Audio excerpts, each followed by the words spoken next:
Hey everybody, welcome to Moment of Clarity, breaking news. So I got a few things for you on this episode of Moment of Clarity, breaking news. I'm going to go through some updates on the Force the Vote, both the campaign to force a vote for Medicare for All and also what everyone's freaking out about now. I'm going to show you a clip of my friend Jimmy Dore, what he said on the town hall, just a few minutes, because I know not everybody had the 2.5 hours to watch the Force the Vote, the full Force the Vote town hall. So I'm just going to show you a little clip of that later. But I'm going to start out with some good news about activists fighting off police at an eviction at a homeless encampment, fighting off this fucking fascist force that needs to, destroy homeless people's lives. Because really, let's face it, the people without houses, they have it too easy. They've just been living high on the hog, as I said on Redacted Tonight last week. They have just been. Honestly, you ever see someone homeless? They're just having a blast. It's about time we put a stop to this.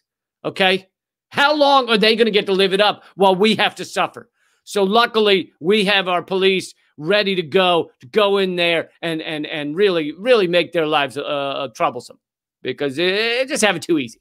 I covered the destruction of houses being built for the homeless in Las Vegas. Now we're jumping over to Santa Cruz. This is happening down in Santa Cruz, but this is happening across the nation. That's why I feel like these individual things are worth talking about, because whatever city you're in, this shit's going down. Okay, I mean, some are better than others, but it's fucking happening everywhere. So these are really just samples of what's going on across America. This is happening in Santa Cruz. It says Santa Cruz activists halt the homeless camp eviction. And I'm going to go through a little bit of the details. But there's been sweeps in Santa Cruz to destroy homeless encampments.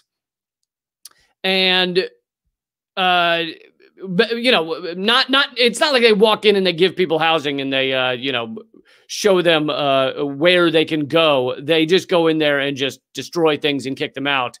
But this time around, in this latest siege in Santa Cruz at San Lorenzo Park, community members successfully blocked the city of Santa Cruz from implementing phase 2 of their holiday eviction. I love how they have it fucking phased out like it's a goddamn military raid. Well, in phase 2, that's when we dump out the porta potties and we really get them. Phase 2 of their holiday eviction of over 100 unhoused people in San Lorenzo Park. 100. This affects 100 people. And they're like, fuck it, just go in there, because, like I said at the beginning, they have it too easy. So let's see if we can destroy their lives a little more. Santa Cruz County Health Director, Dr. Gail Newell, stated that she was not advised about it and would have advised against the sweep in the time of a pandemic. So the CDC has said that there should not be evictions right now, both of people in houses and obviously of homeless populations as well. And these cities are ignoring that, or ignoring what the CDC says. But even if there weren't a pandemic, how about it's just fucked up to begin with? How about that? But yeah, right now it's obviously even worse. So these protesters succeeded in stopping this latest eviction, but only for a week. And they did it through the courts. They went into the courts. They succeeded to getting the courts to halt the attack on the homeless. The police in this moment, and in many moments, they act as the fascist fist of the corporate state. The corporate state is ruling over these things, destroying people's lives, extracting the wealth and the labor out of people, and they send the cops in to enforce that shit. To make sure that people aren't being homeless successfully, aren't getting lazy in their homelessness because they're sitting in a park where these people have gathered. And let's talk for a second. Why are these people there? Are they there because it just looks like so much fun to chill in that park? Is that why they're? No, they're there because this system has fucking chewed them up and spit them out and not given them the safety net they deserve. That's why they're there. They're not there because it's just a great time to not know where you can go to the bathroom, or to be cold every night, or to wonder where you'll get food the following day. They're not there because it's just fucking loads of fun. And so it's like, even if this weren't a pandemic, these cops should not be sent in there to do this shit. They should then, obviously, if cops actually stood and thought about what is the moral thing to do, they should refuse their orders to go in there and do this. But that rarely happens. Rarely do police actually stand up for what's moral. Even, you know, depending on what their orders are, they tend to, I mean, not depending on, they tend to follow the orders no matter what. And so here is so they stopped him. Now, that didn't stop the cops from arresting various people at various moments. Maybe it was phase one where more people got arrested in this raid on this homeless camp. One of the people who was arrested emailed me, Keith McHenry. He was arrested in blocking the police from the initial attempts to evict everyone. And he is one of the founders of Food Not Bombs, which you've probably heard me talk about before. Food Not Bombs, an impressive organization that does a lot of good work, both protecting the homeless and getting food to people. I believe not bombs. Food not bombs. This time, they're working on a new version next year called Food Some Bombs. We'll give you a little bit of bombs if you just eat our food. That's what I've heard, but they don't have that yet. So right now it's Food Not Bombs. And he was arrested. So then they took it to court and succeeded in getting the courts to halt this for 1 week. Right now it's just 1 week. It's not like this thing is over. These people who are houseless, as is the preferred term now, even though I often say homeless because I'm like a battleship. It takes me a long time to turn around. Medical debt is the #1 cause of bankruptcy in this country, in America. So what happens when people go bankrupt? Many of them end up homeless. Many people lose their jobs and, you know, go bankrupt, lose their health care. Medical debt has caused many people to be homeless. And of course, the homeless also don't have health care. They're able to get some sorts of free healthcare because they're completely out of money and homeless, but not high quality. They're not going to be treated for some long-term illness. They get emergency care, which is why you have so many people in this country waiting until it gets to the point of emergency care to go get some, because they know that they can't afford to go in and say, hey, my stomach's been hurting me for about 2.5 years. I'm wondering if that's something. I'm wondering if that's an issue. They don't do that. They wait till they're about collapsing, and then they're brought to the emergency room because they fear the bills they'll get. So, yeah, there's obviously a connection between the homelessness and medical debt. And it's all the more darkly hilarious that this comes at a time while Congress is debating whether to give everybody making under $75,000 a year $600 or $2,000. And, you know, Trump obviously is calling for the $2,000, but he's not doing it because he gives a fuck about you. He's doing it because he knew it would cause chaos in Congress and make him look like a good guy. He didn't give a shit about you. But either way, the idea that, oh, yeah, $2,000, oh, that's too much. That's too much. In other countries, they're fucking paying all wages in some of the other countries that people have lost during the time of a pandemic. I think in the UK, even, it's something like 80% of lost wages are being paid.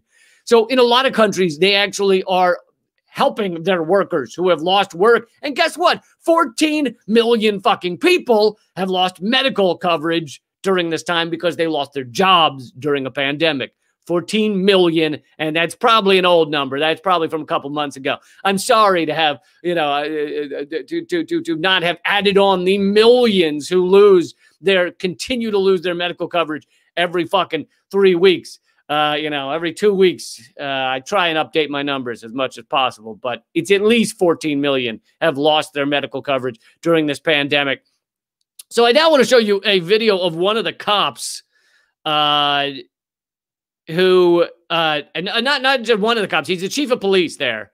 And it's just a short clip, he's being criticized or they're asking him, the activists are asking him about the CDC guidelines saying, you can't evict people during this pandemic. The CDC, the health guidelines are don't evict people. And anyway, what this chief of police in Santa Cruz says is, not to be unexpected.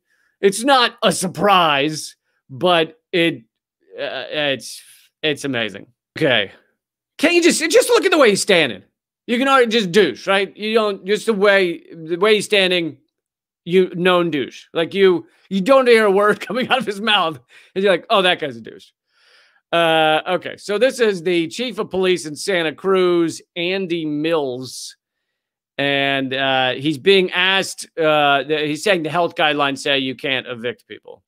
Well aware of the COVID restrictions, and we've made a conscious decision as a city to close this park to resort. Okay, so you're going to displace all these people and send them out into Santa Cruz for COVID safety? They can choose to continue to keep spaced apart wherever they are.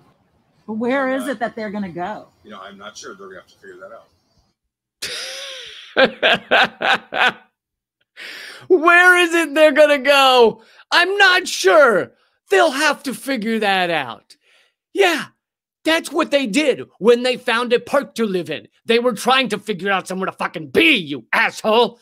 Jesus Christ. They'll have to figure that out. What is it these people go home and tell their kids they do? Honestly, what does he fucking go home and tell his future douche that he's raising by being a douche? What is it he goes home and tells them that he does during the, well, I evict homeless people, kick them out of parks so that they can find less suitable places to live, not in a home. Yeah, they're going to have to figure that out. Yeah, you think? Wow. I mean, he didn't even have the basic bullshit propaganda that they normally give for kicking homeless people out. He didn't have the shit where they go, well, it's, letting people stay here is a health hazard. Yeah, to who? How about being homeless is a health hazard? How about their lives having already been destroyed is a health hazard? Not having health care is a health hazard. Not the kicking them out of the park. Who's that rescuing? Oh, it makes it more comfortable for people who want to stroll through the park. How about you tell the people strolling through the park that, hey, these other people, they need to live here because their lives have become shitty because we don't treat human beings with any goddamn respect. And so they're going to live here. So why don't you stroll somewhere else? How about that? How about you tell them that? How about you tell them that you walking through the place that the homeless people are now living is a health hazard? You're invading their space because they want to fucking have a park to stay in because they've got nothing else. So you go walk somewhere else. I mean, he didn't even have the basic propaganda. Hold on, let's see some of him again. Of the COVID restrictions. And we've made a conscious decision as a city to close this park to resort. Okay, so you're going to displace all these people and send them out into Santa Cruz for COVID safety? They can choose to continue to keep spaced apart wherever they are. Where is it that they're going to go? I'm not sure. They're going to have to figure that out. They can choose to be spaced apart wherever they go. Yeah, they can. Wherever it is. Yeah, someone said the sound is low. It was up as high as it goes. I think it's because it was filmed on a cell phone or whatever, and it wasn't the best. But anyway, I'll tell you what he said. He said they can choose. The homeless people can choose to stay spaced apart 12 feet wherever they go. They can be safe by staying spaced apart. And then the person filming it said, where are they going to go? And he goes, they'll have to figure that out. Oh, you think?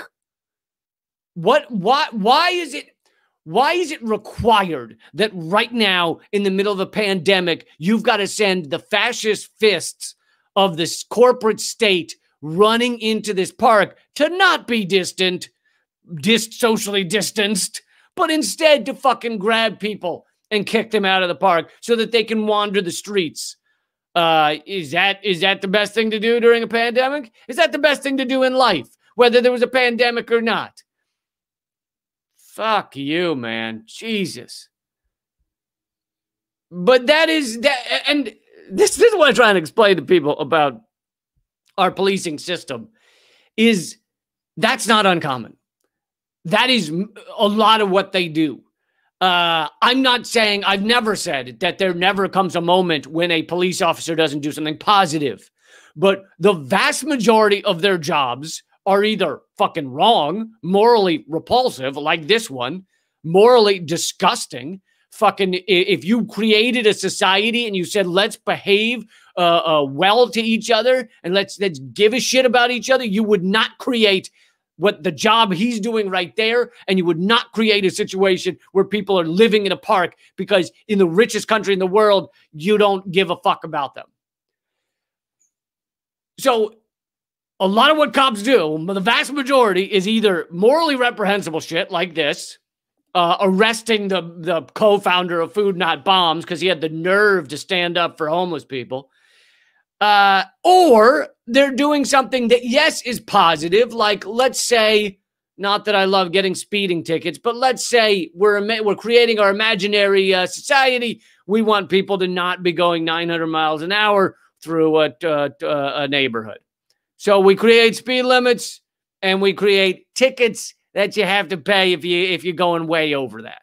Fine. I'm okay with that. I don't like children getting run over. Even, the signs that say slow children playing, even slow children deserve to live. I've taken some flack for that stance, but I strongly believe that. Even if you've got one of those neighborhoods with the slow children playing, even the slow children should not be run over unceremoniously, splatted across your windshield. And besides, there's the fact that most windshield wipers are not ready for that kind of industrial grade cleansing. Most windshield wipers would not clear off like a slow 10-year-old. So there's multiple reasons that I think even slow children should be allowed to play. So let's say our imaginary said, yes, we want them to have a speeding tickets. We want someone to give out speeding tickets. Okay, fine. How about not police? How about not guys with guns? How about not people that get involved with the job where they carry a gun and point it at people because they're already fucked up in the head and they've made a choice to go running after people with guns? How about not those people? Those are not the people that give out speeding tickets. How about an old dumpy guy with a mustache that looks like a postal employee? How about he gives out speeding tickets? How about he doesn't have a gun? Okay. And you're like, well, then he's going to get shot. I bet it would be very rare that people giving out a little piece of paper for going too fast would get shot if they weren't running up on the car with guns. I think it would be very rare. Just like your postal employee almost never gets shot for doing his job. Just like meter maids don't have guns. Or wait, is there some sort of non-gender term for meter maids? I imagine there is. Meter personnel. I don't know. Meter lieutenants. There's got to be some non-gender specific. Because why do they have to be maids? Who came up with that? What, a dude could give out meter tickets? Meter commandos. So even meter commandos, they don't get shot very often, right? They don't have guns that I know of. They walk around checking the meter, put the ticket in, and you don't shoot them because you yell at them because you're like, I was here 30 seconds longer than the meter. And so you scream at them, but you don't shoot them. People don't shoot them. Anyway, long story short or longer, 90% of what cops do, maybe more, is morally reprehensible shit, or shit that, yes, we'd like to get done, but it doesn't need to be done by fucking sentries. It doesn't need to be done by military personnel with guns, okay? They go and inject themselves into people's lives, or they're called by people, People call them, the music next door is too high. Come shoot my neighbor. Yeah, let's have other things to call. Let's have other people to call if shit goes down. Like your neighbor's music is too loud.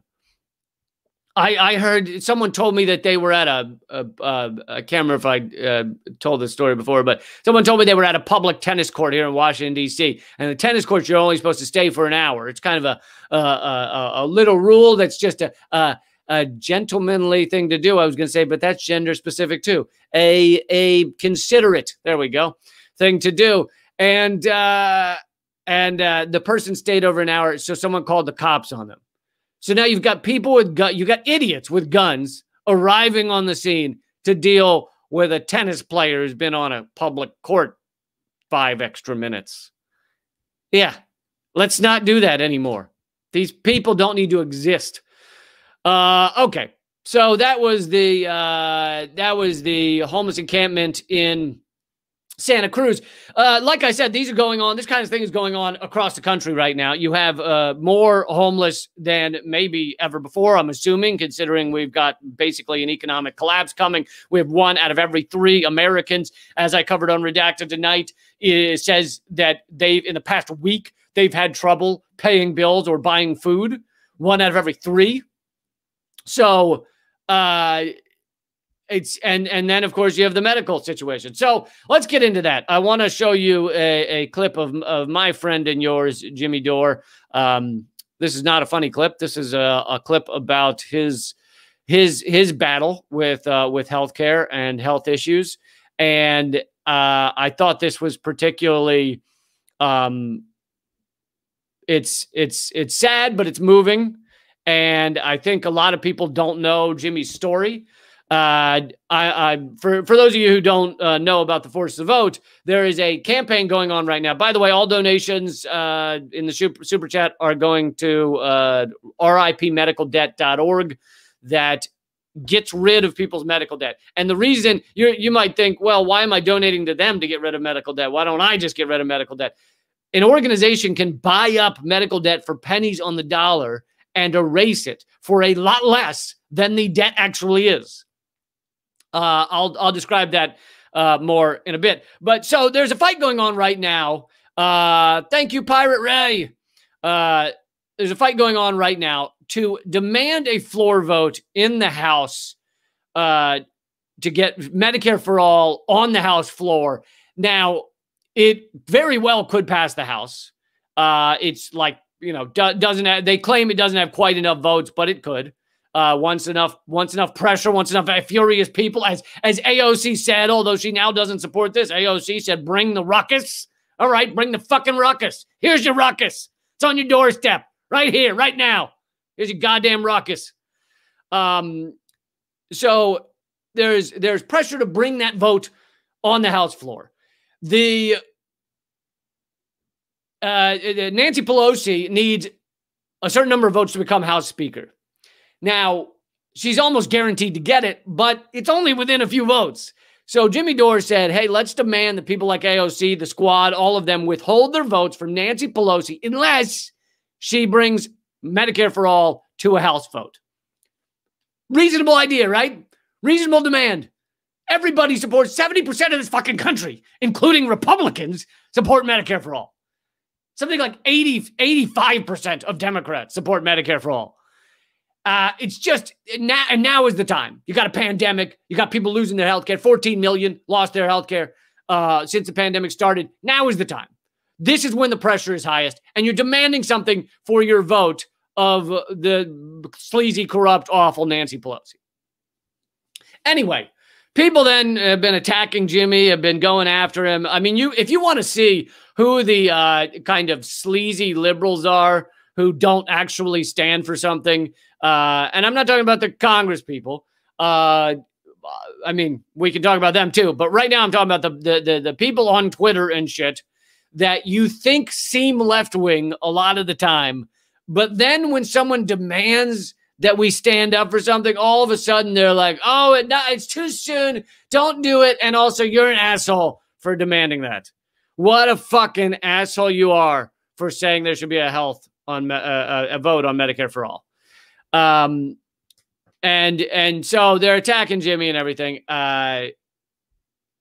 So this has continued to build. Right now, by the way, on Twitter, either Jimmy Dore or Force the Vote or something is trending. So this is a big deal. I talked about it before. I did a long video on it before, so I'm not getting into all the nuts and bolts right now. But I wanted to show you Jimmy's story that he gave last night on the Force the Vote town hall, and it's pretty moving. He was basically he started it. I think I don't have this part in the clip. He started it by saying, you know, a lot of people have claimed he's not allowed to talk on this because he's not an organizer, because he doesn't have a fucking diploma on the wall that says official organizer. So he's not allowed to demand this. He's not allowed to say this. And it's, you know, that shit's thrown against me and anyone who's like an online personality who isn't like the president of the nurses union. Only they are allowed to tell you when we get a vote for Medicare for all. By the way, the heads of the nurses union have been one of the good people on a lot of this stuff. But as if you have to have some sort of fucking secret handshake and a name tag to be able to demand something from our fucking corrupt, awful, disingenuous, disgusting Congress. Yeah. I do what I do because I'm repulsed by everybody with the diplomas on the walls. If you have a diploma on the wall, you're probably a good person. I'm just saying, a lot of these shitheads are like, I went to Harvard, so I can tell America what to do. I went to Princeton or Yale, and I only speak to other people who went to Princeton or Yale. I've got an idea. Go fuck yourselves. How about that? So the idea that Jimmy or I or any of us have to be some official organizer, official education, official resume to speak on this is bullshit. But okay, so here is Jimmy last night. It's about 5 minutes, by the way. For this. Well, I'll tell you real quick what got me on board for Medicare for All was I got sick, and I got sick in not in a normal way. I got sick in a way that was hard to diagnose. So my illness stretched out for over 3 to 4 years. And what happened was I would go to the doctor, and they would say, you have this, and then they would prescribe something, and I would get sicker. And then 6 months would go by, and they would say, oh, you don't have that. You have something else. And then they would give me another treatment, and 6 months would go by, and I'd get sicker.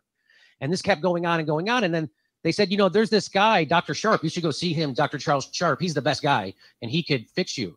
Well, he didn't take my insurance. And by that time, I was already broke, right? We had health insurance, and they just don't pay for stuff. They don't pay for MRIs and CT scans. And I had to have special different kind of tests that nobody else could get. And I had to go to special places to get them. And I had to pay for it all out of my pocket. And I know what it's like, right? And I know what it's like to walk into a doctor's office that you owe money to and not have any room left on your credit card and have them deny you service while you're dying. And you don't know what's happening. You don't even know what your illness is yet. All you know is that you're about to die. And all you know is that you just bankrupted yourself. And I bankrupted my wife. And we didn't know where to turn or what to do. And then one day I stepped off a step the wrong way and my spine collapsed. I went from 5'10" to 5'7" like that. I had 6 vertebrae. So then I was like, hey, I'm just about ready to die.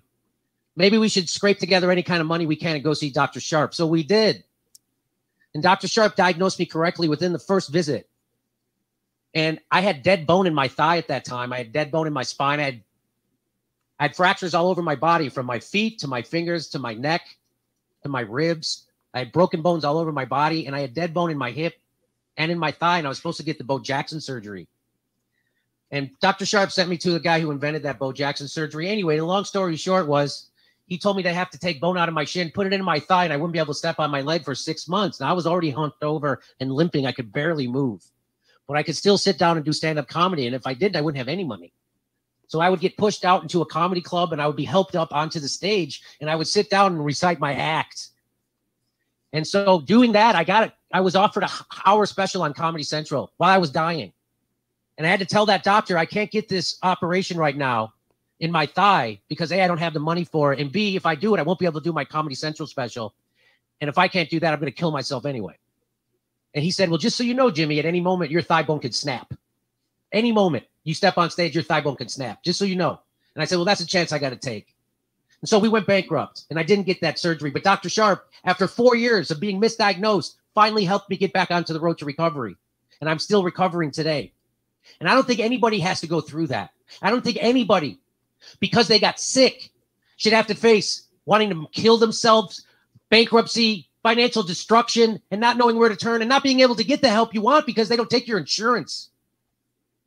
It's a crazy situation we're into, and I hope that that would give me the gravitas to be able to advocate for Medicare for all on behalf of me and my family and other people's families who go broke or are worrying about getting sick, because everyone knows we're one unique illness away from being bankrupt and out on the street.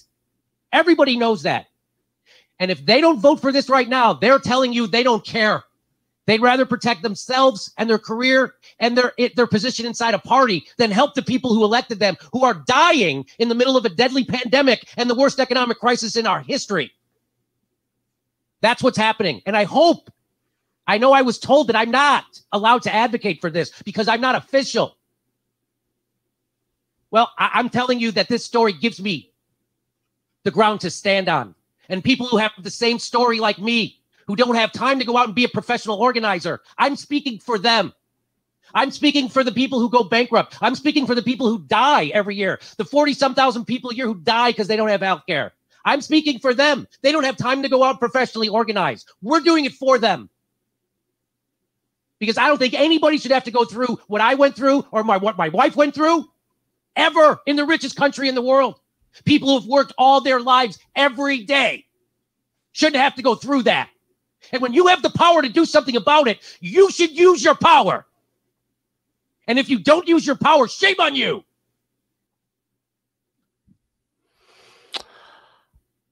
There we go. I thought that was a good thing to show, because I know a lot of people don't have time to watch the whole, whatever it was, 2.5 hours. But that was the key moment that I thought summed up how a lot of people feel right now. And told you Jimmy's story as well. And, you know, it's tough for me to even hear it because he is a friend, and I hope he's I didn't know a lot of the details of that. I knew he had something, but I didn't know a lot of the details. So I obviously hope he continues on his path to recovery. But I mean, it's just so fucked up. The amount of attacks he's taken for demanding that progressives in Congress, 5 or 10 of them, actually stand for something.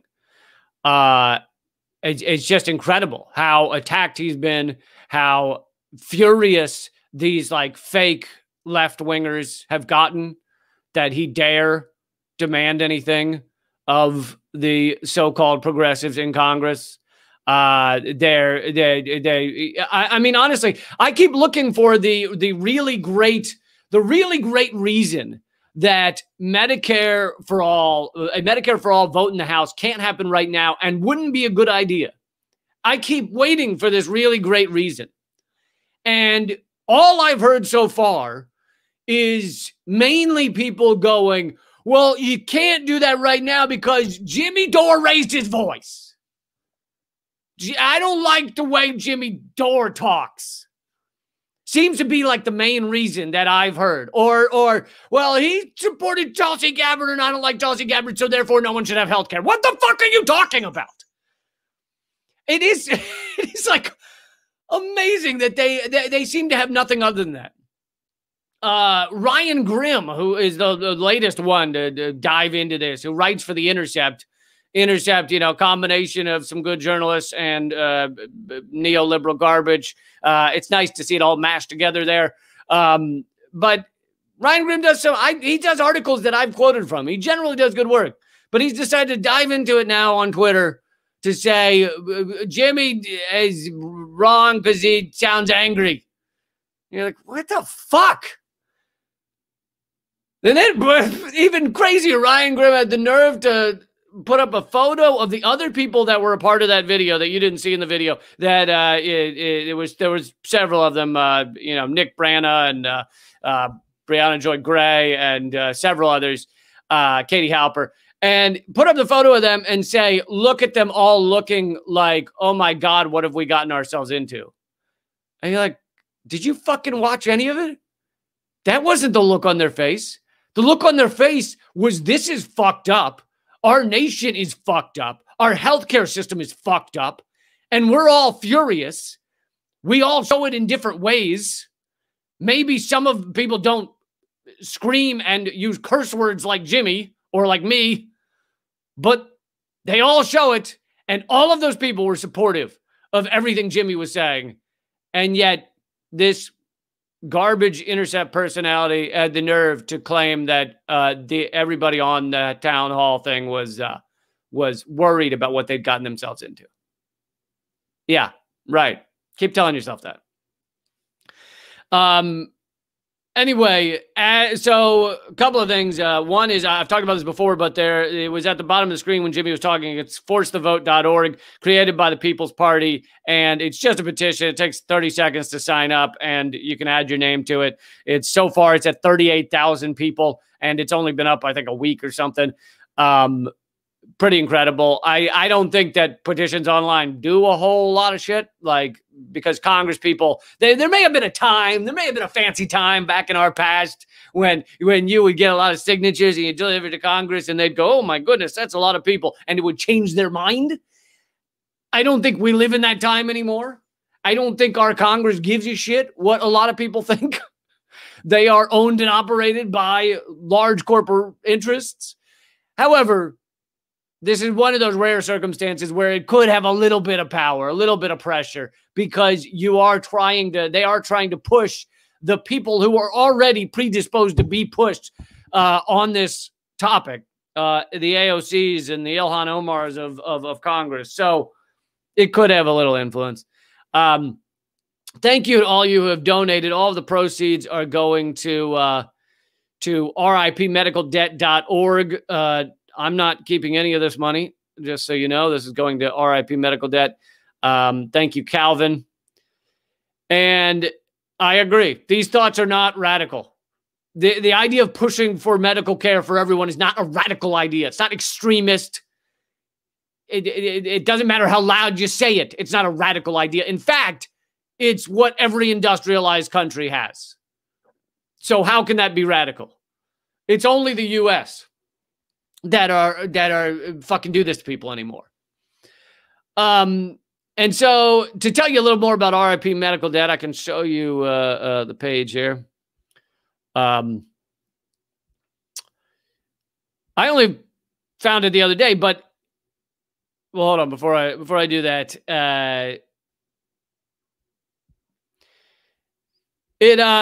So for those of you who don't know, when someone has medical debt, when they're being sunk by this system, when you go into the hospital, you're in an emergency room, something happened to you, you then get a bill for $10,000. And you're like, this is fucking crazy. I can't pay $10,000. I'll be working this off for the next fucking 10 years. And I was already scraping by. Now, that $10,000 is not the actual amount that the hospital needs. It's the amount that they ask for. And they don't, and a lot of people are making a lot of money. The hospital's making money. The big pharma's making money. Every time they give you a Tylenol, like if you're at the hospital and a nurse gives you a Tylenol, that Tylenol is then billed to you for like 100 times the cost of a Tylenol. You know, it doesn't say, if you were to get the actual, breakdown of what you're being charged for, it wouldn't say Tylenol, one Tylenol pill, 25 cents. It would probably say one Tylenol pill, $17 or some craziness. And that is because a lot of people are getting very rich off of this. Health insurance companies, big pharma, all the in-betweens, all the people that fucking run this system of bullshit. They're all getting very rich. Not to mention the politicians that defend this system are getting campaign donations to keep running and winning. So in a way, they might not be getting a check in their bank account for defending this system, but they get to keep being a senator or a congressperson, which, guess what? That's a powerful position. You get rich by doing that. So in a way, in a background, backdoor sort of way, they get rich from this system as well. So when these companies then give if the hospital calls you or whatever, gives you a bill, and you don't immediately send them a check for $10,000 and they can't get it from you, they then often give it to a collection agency. That collection agency then starts hounding you or, docking your salary or whatever they're able to do to collect some of that money. They will often sell that debt to second and third parties so that those people can see how much of it they can collect on. Well, guess what? When they sell it to a second or third party, they don't sell it face value. Otherwise, it's not profitable for the second or third party to buy it. So if you have $10,000 in medical debt, they might buy it for $100 or $1,000. And then they'll go and try and collect the $10,000 from you and probably keep adding on like interest and shit. But if they end up only getting $5,000 from you, they've made a lot of money on that buying that debt from the collection agency. So let's say they bought it for a few hundred, they get you to pay $5,000 of the $10,000. They've now made $5,500, $4,500, whatever. But they buy it for a much smaller amount. So then you think to yourself, if the hospital and the collection agency are willing to sell that debt for pennies on the dollar, why don't they just sell it to the fucking person who's went to the hospital? Why don't they sell it to you for pennies on the dollar? Why don't they go to you and say, hey, you know how we told you owe $10,000? We'll sell your debt to you for $100. And then people could pay it. And the reason they don't do that is because that's not how the system works. Because then the whole thing would break down, right? Then they'd have to admit that you didn't have to pay $10,000. They'd have to admit that the care they gave you is only is $100. It's worth $100, and they can pay their bills if you pay $100. Which again, it should be free, but still. And so they can't admit that. They can't admit to you. So that is why they will not sell your debt to you for $100, $10,000 of debt for $100, because that ruins the whole system for them. That ruins the gravy train. So they sell it to a collection agency that then starts going after you. But there is a loophole here where organizations can basically go and claim to be collection agencies or something and say they'll buy the debt for pennies on the dollar, and then they erase the debt. I think I covered this recently on, I don't know if it was A Moment of Clarity or it was my podcast, Common Censored, but a church in Iowa bought up, they took donations from the congregation and they bought up a bunch of medical debt and they erased it. And this means that these people who were under the dark clouds of this medical debt, their life is now completely altered. They now are able to go about their lives in a normal way without fear of every day that they owe this crazy amount of money. So that's what RIP medical debt does, is they buy up this debt for pennies on the dollar, and then they erase it. They delete it. So I just found them recently. And anyway, every donation to this super chat will go to that. So if you donate $1 in this super chat, it will erase $100, I believe. Yeah, $100 of medical debt. Isn't that fucking nuts? So if you were to, and you can also go to the website, but if you want to do it through the super chat, that's fine with me. And I will make sure those donations get to them. But if you donate $100, it deletes $10,000 of medical debt. Isn't that fucking nuts? Like, because they should just do that to begin with. If we were a rational, moral society, but we're not. We're a profit over all else society. And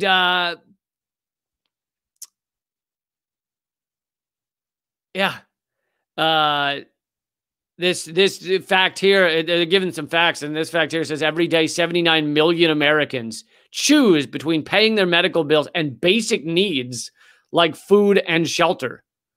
79 million are under a cloud of medical debt where they have to try and figure out how the fuck to get out from under it. And so here's what medical debt, RIPmedicaldebt.org has erased so far: $2,923,000,000 of medical debt has been erased. It's totally ridiculous that this even has to be done. For every dollar, $100 of medical debt will be erased, will be gone. From they basically they'll if you go over to the website, they'll explain how they find the people to delete their debt, but erase their debt, but it's, you know, basically random. They find people suffering under medical debt and they erase it. All right. Well, I'll spend a few minutes if you want to keep hanging out with me. Thank you, Underhill, for the donation.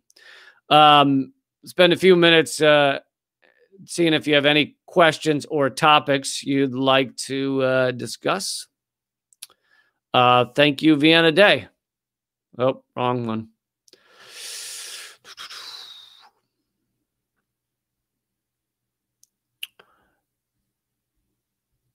And thank you, Lucy. Everybody should check out Lucy Dyer's art if you get a chance. She does wonderful art pieces. And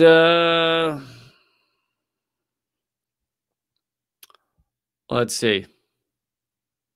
Capitalism is not the, this is from Tristan, capitalism is not the only system. Many are brainwashed to think that there is no other way. There are many. Socialism is a very viable version of an alternative. We have choices.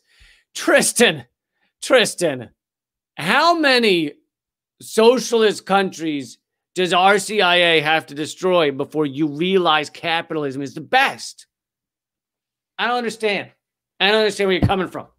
We work so hard to destroy every even remotely socialist country, and you have the nerve to say it works better. I cannot believe you. You know, why the reason we have to go into every socialist country, even remotely socialist country, so let's say Venezuela, the reason we have to go in and crush them and destroy them and make sure they can't function is mainly because of the threat of the good example. Mainly because, I don't know if Chomsky coined that term, but he definitely uses it. The threat of the good example. If we were allowed Venezuela to succeed as it was doing, as it got rid of 70% of extreme poverty, got rid of 50% of middle level poverty in just a matter of a few years, free college, free housing, free health care. If we allow those societies to do fine, then people in the United States start looking around, and not just the United States, other places, UK and stuff, start looking around and going, that sounds not so bad. That sound. What if we tried what they're doing? That sounds okay. So that's why we have to crush them as quickly as possible. Carl Knight asks, when will I go on Status Coup? I've been on Status Coup more than once, I believe. What was the other point I was going to make? Oh, and also you're right about, Tristan's right about people being brainwashed. People live within our capitalist society, so they can't imagine anything else. They think it's the only way that things could possibly work. But, you know, things can work differently. And, you know, I think you could look to one of the largest, I think it's the largest socialist organization in the world. I believe I have that right. I think we should just go by their example with socialism. And that organization is, it's got a funny name. What was it? It's called the U.S. military. The U.S. military is I believe, the largest socialist organization on planet Earth. At least in terms of size and probably in terms of number of people involved. But basically, they get a lot of people to sign up for the military. And I'm socially, it's, you know, it's a machine of organized mass human murder. So that's unfortunate. But they get a lot of people to sign up for the military by basically saying to them, hey, look, we'll give you college. We'll pay for your college. We'll give you health care while you're in the military, and then also after. We'll give you a community to be a part of. We'll give you cheaper loans for like home loans. We'll give you cheaper auto insurance. We'll give you all these things if you and we'll feed you obviously while you're in the military. And we'll give you all these things if you sign up for the military. So basically, the offer to most people that gets them to sign up to the military, unless they're one of the psychopaths who are like, I want to kill people. Yeah. Other than those, a lot of people sign up for the military because they're offered socialism. You ever notice that? The promise of the military. Now, I'm not saying they live up to their promise. A lot of people come home and they're not giving shit, right? You wait in line the VA for a year to get a health check. So I'm not saying they live up to it. But the promise is largely socialism. We will give you socialism if you sign up to help us kill people. That's the deal of the military. So that's interesting, right? We'll give you socialism if you sign up to help us kill socialism in other countries. How fucking insane is that? I mean, that really is what it is. Because, you know, having a society, we live in a post-scarcity world. You could easily have a society where everyone is clothed, everyone is housed. We have more empty houses than we have homeless people in this country. We obviously have more clothes than we need. People wear clothes for 3 seconds. You're given t-shirts as shot at you from a cannon if you go to a sporting event. All right, we got t-shirts everywhere. People, I can't go 3 minutes without someone giving me a t-shirt. I am fully clothed. I don't need everyone throwing t-shirts at everybody. But they're everywhere. There's plenty of clothing. There's plenty of food. We throw out 40% of all food. So we live in a world where everyone could be housed, clothed, fed. It wouldn't be that difficult. But that's not how a capitalist system works. A capitalist system is profit over all else. Now it's how our military works because they give you the promise of socialism if you join the military. Azim, do not get me started on lavender. Don't you fucking do it. Don't you do it. Megan asked if I got the shirt she sent in the mail. Yes. Thank you, Megan. I love the shirt. I'm kidding. I don't think I got a shirt from you, Megan, but I appreciate the idea. Yeah. Mark says you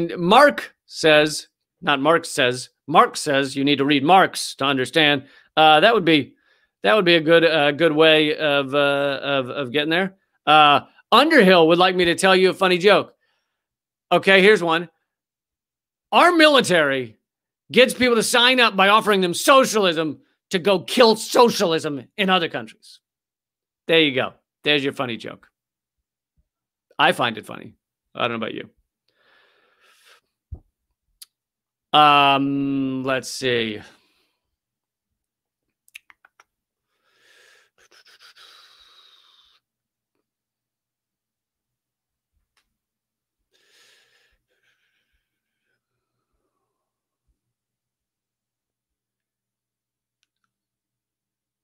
Thank you all, by the way, for hanging out and donating. Those of you who donated, every dollar is going to ripmedicaldebt.org, and of those dollars, they then get multiplied times 100, literally times 100, for the medical debt they erase. You donate $1, $100 of medical debt is erased in the U.S., and you donate. You know, some of you have donated $30. I guess someone donated. That's $300. Sorry, $3,000 of medical debt erased. Someone, if you have, so there's someone out there who has $3,000 of medical debt hanging over their head. They don't know what they do. They don't know how they're going to pay it. They literally are cutting back on groceries to pay it, and that could get erased by the $30 donation. I mean, it's insane and incredible that our system works like that. Mark says corruption is a pandemic. Yeah, that's the real pandemic. All of us are acting like it's just a virus. The real pandemic that's killing our people across this country. What was it? Jimmy said 40,000 die a year from this system. It's probably more than that, but that's probably the ones that you can just directly tie to our healthcare system. But the real pandemic is, he says corruption, but yeah, corruption and profit over people. It's a profit-based system is the pandemic that kills so many in this country. And thank you, Mark. If you're on Facebook, please come over to youtube.com/momentofclarity and hit subscribe and hit the bell icon. If everybody who's watching could also check that you are subscribed, please do that, because a lot of people think they're subscribed and then they get unsubscribed by YouTube. YouTube will just knock people off just to make sure my numbers stay low. So thank you all. Thank you, Roman, for the donation.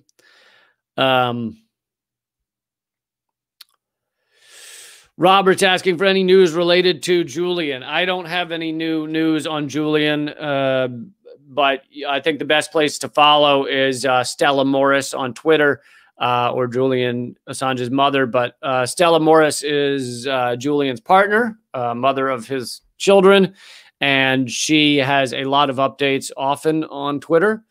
And I know that the last updates I heard was obviously people are trying to press Donald Trump to pardon Assange. That would be fucking phenomenal if he did it.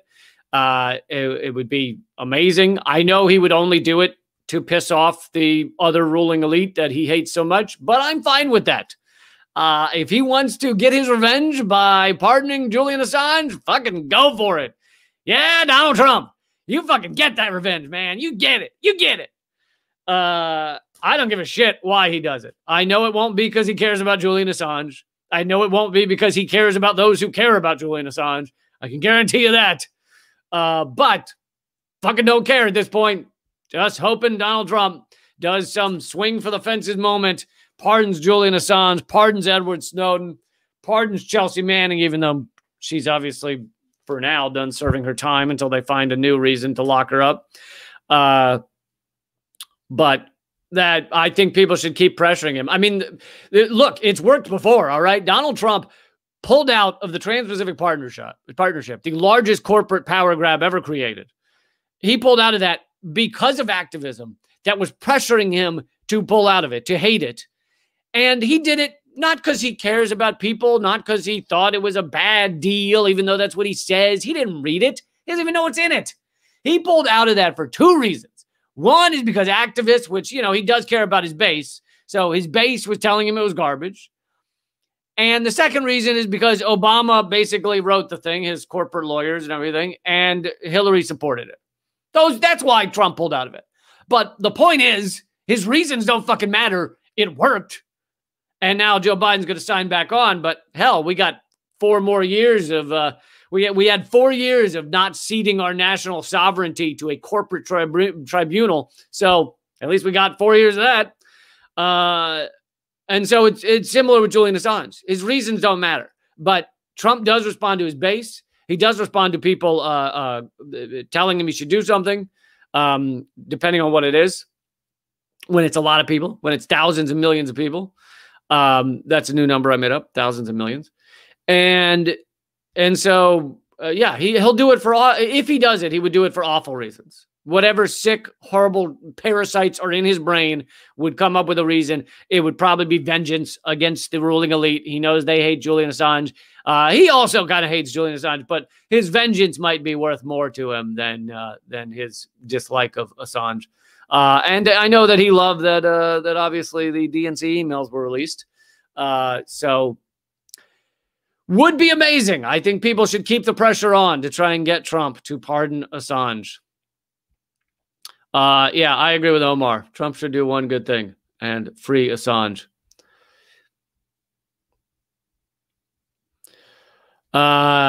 Yes, someone else mentioned that he did pardon the awful killers, the Blackwater killers. Fucking horrific, because Trump is a horrible human being. But it was one of the Blackwater kill. They created a massacre in Iraq. I can't remember how many actually died. I feel like it was in the 30s. But they basically they're at a traffic stop in Iraq, and they get out and just murder 30-some people because they didn't like being at the traffic stop. And they it's one of the few times when our military has actually succeeded in prosecuting, or not our military, I guess it was civilian court, but